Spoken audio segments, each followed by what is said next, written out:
starts again. 2 minutes.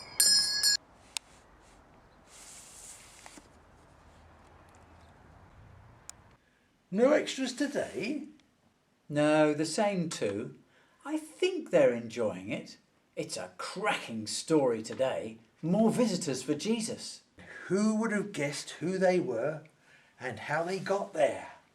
For once, you and I had nothing to do with them.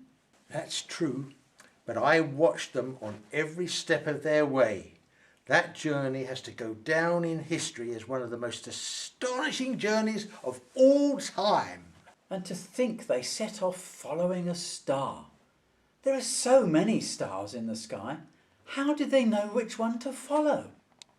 Very true. Better get painting then.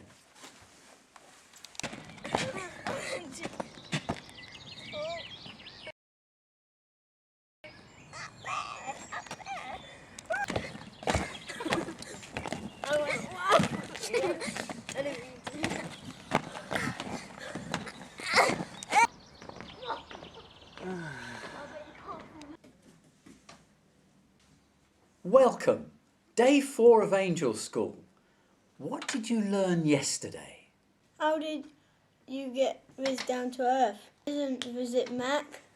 You promised not to mention that. I haven't said a word yet. Angels sang your socks off. And told the shepherds that Jesus had been born in Bethlehem. Asleep in the animal manger. So they took their lambs and dashed into Bethlehem. And found him asleep in a stable. And knelt down just where they were and worshipped him. Dashed down into the village and told all his friends. Well done. Just think, they were very poor, not very important, yet Gabriel spoke to them first, and we angels sang to them first, and they were the first visitors Jesus had. And it wasn't long before Jesus had some more visitors. Were they poor and not very important? Just you wait and see. They didn't look much like teachers or artists. They look very rich. Who are they, Gabs? They were known as wise men, though they do look a bit like kings.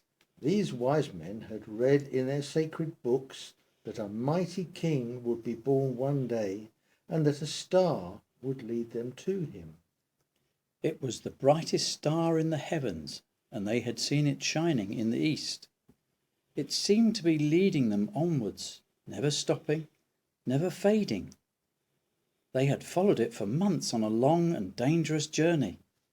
They had crossed mighty mountain ranges, swam through icy rivers, but always the star had moved ahead of them, drawing them on.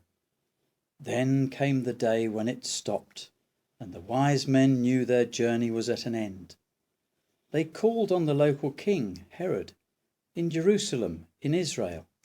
But did the King Herod know anything about Jesus being born? After all, I can't imagine a king would want to visit a stable with all the animals. But I bet he was worried. Another king in the country. He was. He called together all his chief priests and scholars and asked them where Christ this king was to be born. They looked up all their ancient books and found that this king would be born in Bethlehem, in the region of Judea. It was Jesus, wasn't it? So what did he do? A sneaky thing. He told the wise men that the young child they were seeking would be found in Bethlehem and asked them to let him know when they had found the place so that he could go himself and worship him. Did he really mean to? More likely he meant to get rid of him. Ah, yes. The wise men left Herod, and the star led them to the very place where Jesus was living. They were so happy. The young child was living in a house with Mary his mother and Joseph.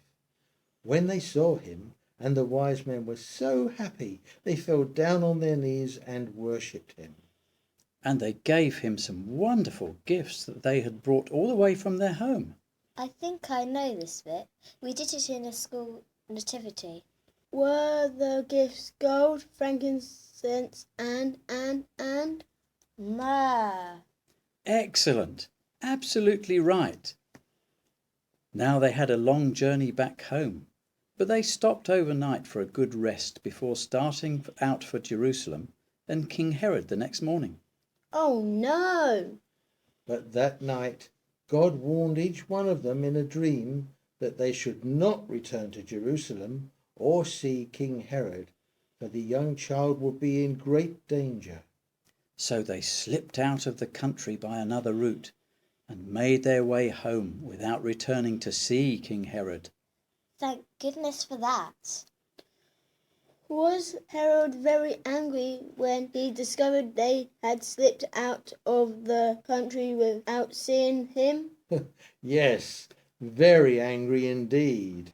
That was a brilliant part of his story. Each day gets more surprising than the last. I wonder if the wise men had found McDonald's on their way home. They'd have loved the double triple cheeseburger. What have you got in store for us tomorrow? It'd be better than today's story. Ah, we'll see. Now off home, both of you, and we'll see you tomorrow.